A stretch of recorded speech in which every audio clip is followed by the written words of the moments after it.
Somewhere along the way, we shrank the sky.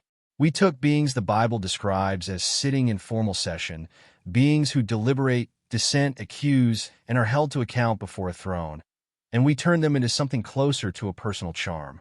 A soft, focused figure with folded wings, standing quietly behind your shoulder, whose entire job description is you. Ask most people what a guardian angel is, and you'll get some version of the same answer. A private spiritual bodyguard assigned to one person whose presence proves they matter to God. It's a comforting picture. It shows up on nursery walls and car bumper stickers and the backs of prayer cards. But open the actual text. Hebrew and Greek both. And something else is standing there. Not a mascot, a courtroom. Not a single hovering presence, but a sod, an assembly, a council, a governing body with rank, argument, and consequence. Here's the overlooked detail most readers walk straight past. In Job chapter 1, the sons of God don't come to protect anyone. They come to present themselves. That's court language. That's the vocabulary of officials reporting for session before a sovereign. And one of them, the Satan, which in Hebrew isn't a proper name yet but a title, the accuser, stands up and makes a case. That's not a guardian. That's a prosecutor. The question this video is going to sit with is not, do I have my own angel? It's bigger and honestly more interesting. What did the biblical writers believe was actually happening around God's throne? And why did later tradition trade that vast, structured, sometimes unsettling picture for something smaller and safer? The scandal was never whether angels watch over you. The scandal is that the Bible describes a functioning government in the unseen realm, and we've been reading its official proceedings as if they were a bedtime story. Long before Israel existed as a nation, the peoples of the ancient Near East already had a shared mental furniture for how the divine world worked. Dig up the Ugaritic tablets from the ruins of ancient Ras Shamra, texts older than most of the Hebrew Bible, and you find a high god, El, presiding over an assembly of divine sons, the sons of El, who carry out his decisions, argue policy, and occasionally get demoted. Mesopotamian religion had its own version, a divine assembly that convened, debated, and voted on the fate of cities and kings. This wasn't fringe mythology. It was the operating assumption of the entire region. The sky had a government the same way the earth did. Israel did not invent this picture. Israel inherited it and then did something radical with it. When the biblical writers describe Yahweh presiding over the sons of God, they are using the common vocabulary of their world, but they are subverting its politics. In the Ugaritic texts, El is one high god among many divine actors of comparable standing, a first among near equals. In Psalm 82, God doesn't sit as one voice in a council of peers. He stands in the assembly and judges the other members of it. God stands in the congregation of the mighty. He judges among the gods. The council is real. The hierarchy is not negotiable. Yahweh is not a delegate in that room. He's the only one with a bench. This is the 700-year arc worth tracing. From Israel's earliest poetry, Deuteronomy 32, Psalm 89, Psalm 82, where the divine council is simply assumed, unremarkable, the furniture everyone already knows is there, through the exile, when Israel is staring at Babylonian and Persian court bureaucracies with their tiers of officials, messengers, and accusers, and starts describing heaven in exactly those administrative terms. Daniel's thrones were set up, his books were opened, his ancient of days holding formal court, and finally into the Second Temple period, where texts like 1 Enoch take the seed planted in Genesis 6. The sons of God who saw the daughters of men, and grow an entire mythology of fallen watchers, ranked angelic orders, and cosmic rebellion. For the earliest Israelite audience, the council was a statement of political theology. However chaotic the nations look, however many rival gods the neighboring empires claim to have, Yahweh is not negotiating with peers. He is the king seated over the court.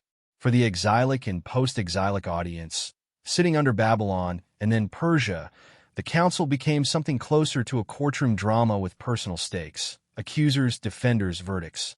Zechariah 3 puts the high priest Joshua on trial, the Satan standing at his right hand to accuse him, and the Lord himself rebuking the accuser and reclothing the defendant. That's not decoration. That's a nation that has watched real courts hand down real verdicts, now imagining that its ultimate vindication happens in a court that outranks every earthly one. And for the Second Temple Jewish audience, the world Jesus and the apostles were born into, the council had become populated. Named, ranked, Michael, Gabriel, the Watchers, the thrones and powers Paul lists almost casually in Colossians, as if everyone already knew the org chart. This is the audience the New Testament writers are speaking to when Paul says our struggle is against the rulers, against the authorities, against the cosmic powers. He isn't inventing a category. He's assuming his readers already have one. By the time Christian devotion in later centuries lands on everyone has a personal guardian angel, it's not wrong so much as it's narrowed. One small filament pulled out of a much larger, much stranger tapestry and hung alone on the wall as if it were the whole picture. Picture the scene Isaiah describes in his 6th chapter, and don't rush past the sensory details. They're doing theological work. The room is enormous, and it is full. Not full the way a crowded hall is full. Full the way a house fills with smoke, thick and moving, curling along the high thresholds. The train of a royal robe drapes down off a throne that is somehow visible even through the haze.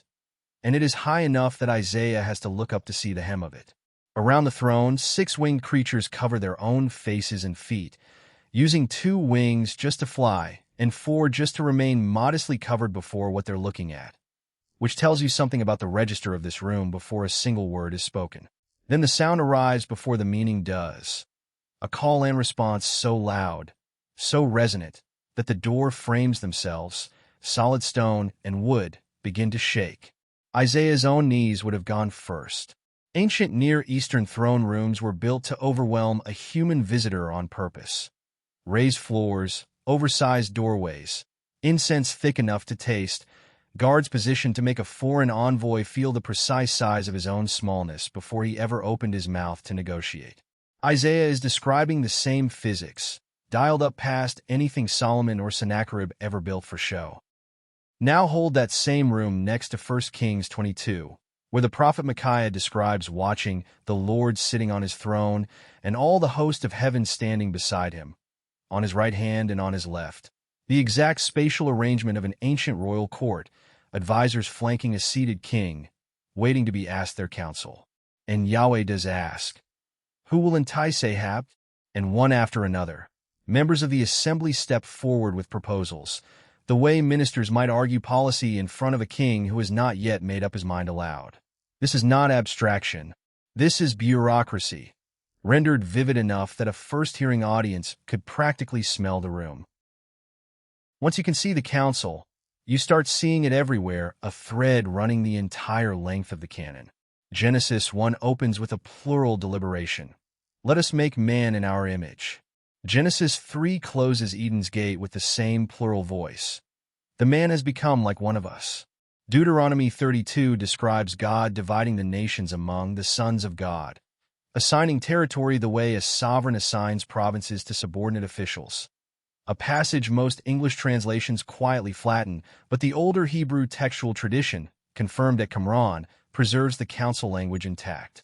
Job opens and closes with the sons of God presenting themselves in session. Daniel 7 stages an entire courtroom. Thrones, books, verdict, a son of man, brought before the Ancient of Days to receive a kingdom that is handed down, not seized. And the New Testament doesn't abandon this furniture. It relocates the human being to the center of it. Revelation 4 and 5 stages the exact throne room architecture of Isaiah 6 and Daniel 7. The encircling elders, the 4 living creatures, the scroll, the verdict, but this time a lamb who was slain is the one found worthy to open it. Hebrews describes believers as having already come, in this present life, to the heavenly Jerusalem, to innumerable angels in festal gathering. The language of a council in session, and you've been given a seat in the gallery. Here's the layered meaning worth sitting with. The Hebrew word for this council, sod, is the same word used for something far more intimate. Psalm 25 uses it for the private counsel God shares with those who fear him. The sod of the Lord is with those who fear him. Proverbs uses it for a trusted friend's confidence. the kind of secret you'd only tell someone close. It's the same word for a formal governing assembly and for an intimate circle of trust. One word, doing double duty, because in the biblical imagination, being brought into God's counsel was never only about administration. It was about being let into the room, access, confidence, the kind of nearness that changes how a person carries themselves afterward. That's the pun most translations can't preserve, and most readers never get told about. The court and the confidence are the same word. Structure and intimacy were never in competition in the Hebrew mind. The formality of the council was the form the intimacy took. It's worth pausing on how flattened these figures usually get in popular imagination, because the text refuses both flattening options, the harmless cherub and the sinister demon, and gives us something more textured than either. Take the Satan in Job. English translations, by capitalizing the word and treating it as a proper name from the first verse, quietly predecide the character for you before the story even starts. But the Hebrew ha-Satan is a definite noun with an article, the accuser, a functional title, the way you'd say the prosecutor rather than naming a person called prosecutor. This being has legal standing in the room. It doesn't sneak in. It's counted among the sons of God who present themselves, and God addresses it directly, asks it a question, and, this is the detail almost nobody preaches, grants its request. The text doesn't editorialize its way to outrage on God's behalf. It lets the courtroom function like a courtroom, accuser and all, and trusts the reader to sit in that discomfort rather than resolving it for them. Or take the lying spirit in 1 Kings 22, a being that volunteers, in front of the entire assembly, to go entice a king toward a fatal decision, and is sent. Preachers often rush to explain this away, uncomfortable with a heavenly court that includes voices working toward judgment rather than mercy. But the text doesn't apologize for it. It simply reports what Micaiah saw, and lets Ahab's own accountability stand fully intact alongside it. The spirit's scheme and the king's culpability aren't presented as a contradiction needing resolved. They're presented as both true at once, the way a courtroom can house both a hostile witness and a defendant who still made his own choice. And what the text conspicuously does not do, this is the quiet detail worth naming out loud, is promise every individual reader a personal, exclusive, one-to-one guardian. That popular assurance leans almost entirely on a handful of verses. Psalm 91's poetic promise that God will command his angels concerning you. Jesus' warning in Matthew 18 not to despise children because their angels continually see the Father's face, and the disciples' surprised guess in Acts 12 that the voice at the door might be Peter's angel rather than Peter himself. That's real textual ground, but it's thin ground for the elaborate personal mythology built on top of it. What the wider biblical pattern actually offers is something both larger and oddly more reassuring. Not a private mascot assigned to manage your individual outcomes, but a vast, ordered, accountable government that is for God's people corporately. Michael described in Daniel as the one who is charge of your people, a whole host mobilized around covenant, not a lone spirit mobilized around your itinerary. Step back and ask why any of this mattered to the people who first told these stories, and a different picture of comfort emerges, not smaller than. You have a private angel, but sturdier, an exiled people, watching their king dragged off in chains and their temple reduced to rubble, did not need reassurance that they each personally had an invisible bodyguard. They needed to know that the apparent chaos of empire, Babylon's gods, Persia's gods, the whole competing pantheon of the ancient world claiming jurisdiction over history, was not actually chaos at all. It was a court in session, with a verdict already determined, presided over by a sovereign no rival council could outvote. Daniel's vision of thrones set up isn't comfort food for anxious individuals. It's a political announcement to a defeated nation. The case is not still open. The king has already sat down. That's a very different kind of grief work than the one modern readers often bring to the text. We tend to ask the council to answer our anxiety about being noticed as individuals. Does God see me specifically in the crowd? The original audience was asking whether God still had jurisdiction at all after watching the nations that claimed to have defeated him. The council answers that second question far more directly than it answers the first. And the New Testament's move, drawing believers into that same throne room as adopted co-heirs rather than as spectators, actually answers the first question too, just by a much larger road than a private guardian ever could. So here's the question worth carrying out of this video and into your own week. If the ancient promise was never you get a private guardian to manage your life quietly from the wings, but instead you have been given a seat in a real, ordered, accountable court that is actively working your case, does that change how you handle the seasons when nothing feels like it's being managed at all? When the silence stretches? When the outcome you prayed for doesn't land? When it feels like no one is watching your particular corner of the story? The council language doesn't promise you'll never feel unwatched. It promises the court isn't in recess, somewhere in a session you can't see.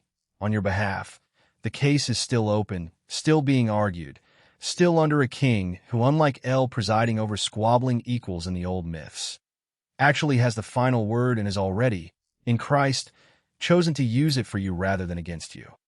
There's a small linguistic footnote worth ending on. The name Michael isn't really a name in the way we use names. It's a question folded into syllables. Who is like God? Tradition remembers this particular member of the council not by a title describing his rank, but by a question he apparently exists to answer with his very presence. No one. Not the council. Not the accuser. Not the rival gods of every empire that ever thought otherwise. Whatever else remains genuinely mysterious about the beings around that throne, and plenty does, and this channel isn't in the business of pretending otherwise. That's the one thing the whole council, willingly or not, keeps testifying to every time it convenes. There is only one throne, and only one who is ever qualified to sit on it. If you want to keep digging into the parts of Scripture most churches skip over, subscribe to the channel and hit the notification bell. Share your thoughts in the comments. See you in the next video.